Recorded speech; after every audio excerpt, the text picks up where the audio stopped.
হঠাৎ করেই বদলে গেল বিসিবির ক্ষমতার চিত্র। সভাপতি হিসেবে দায়িত্ব পেলেন তামিম ইকবাল, আর তার নেতৃত্বে গঠিত হলো এক হেভিওয়েট আহ্বায়ক কমিটি, যেখানে আছেন ক্রিকেটার, রাজনীতিবিদ, কর্পোরেট ব্যক্তিত্ব, সবাই। কিন্তু প্রশ্ন হলো, এই শক্তিশালী কমিটি কি সত্যিই বদলে দিতে পারবে বাংলাদেশের ক্রিকেটের ভবিষ্যৎ, নাকি আবারও দেখা যাবে বিতর্ক? চলুন জেনে নেই বিস্তারিত। বাংলাদেশ ক্রিকেট বোর্ডে এসেছে বড় পরিবর্তন।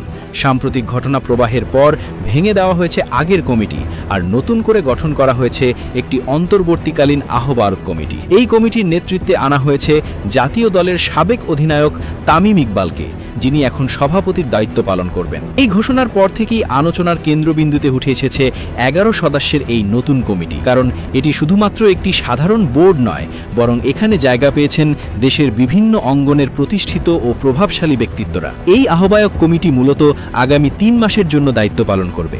এই সময়ের মধ্যেই নতুন নির্বাচন আয়োজনের পরিকল্পনা রয়েছে। ততদিন পর্যন্ত বিসিবির সব প্রশাসনিক কার্যক্রম পরিচালিত হবে এই কমিটির মাধ্যমে। কমিটির নেতৃত্বে থাকা তামিম ইকবালের জন্য এটি একটি নতুন অধ্যায়। সর্বশেষ বিসিবি নির্বাচনে অংশ নেওয়ার প্রস্তুতি থাকলেও অনিয়মের অভিযোগ তুলে তিনি সরে দাঁড়িয়েছিলেন। পরে সেই অভিযোগের সত্যতা প্রমাণিত হওয়ায় এখন তাকে দেওয়া হয়েছে এই গুরুত্বপূর্ণ দায়িত্ব। নতুন এই কমিটিতে সাবেক ক্রিকেটারদের উপস্থিতিও চোখে পড়ার মতো। তামিমের পাশাপাশি আছেন মিনহাজুল আবেদিন নান্নু এবং আতাহার আলী খান। নান্নু দীর্ঘদিন জাতীয় দলের প্রধান নির্বাচক হিসেবে কাজ করেছেন, আর আতাহার আলী খান খেলোয়াড়ি জীবন শেষে একজন পরিচিত ধারাভাষ্যকার হিসেবে প্রতিষ্ঠিত। কমিটির বাকি সদস্যদের মধ্যে রয়েছে কর্পোরেট ও রাজনীতিক অঙ্গনের প্রতিনিধিত্ব। রাশনা ইমাম একজন প্রতিষ্ঠিত ব্যারিস্টার হিসেবে জায়গা পেয়েছেন। মির্জা ইয়াসির আব্বাস ব্যাংকিং খাতের একজন পেশাজীবী, যিনি রাজনৈতিক পরিবারের সদস্য হিসেবেও পরিচিত। এছাড়া রয়েছেন সৈয়দ ইব্রাহিম আহমেদ, যিনি আন্তর্জাতিক পর্যায়ে শিক্ষিত ও অভিজ্ঞ। ইসরাফেল খসরু একজন উদ্যোক্তা ও ক্রীড়া সংগঠক হিসেবে পরিচিত, যার পরিবারও দেশের রাজনীতিতে গুরুত্বপূর্ণ ভূমিকা রাখে।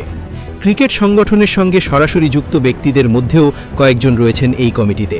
মির্জা সালমান ইস্পাহানি দীর্ঘদিন ধরে ক্রিকেট উন্নয়নে কাজ করে আসছেন।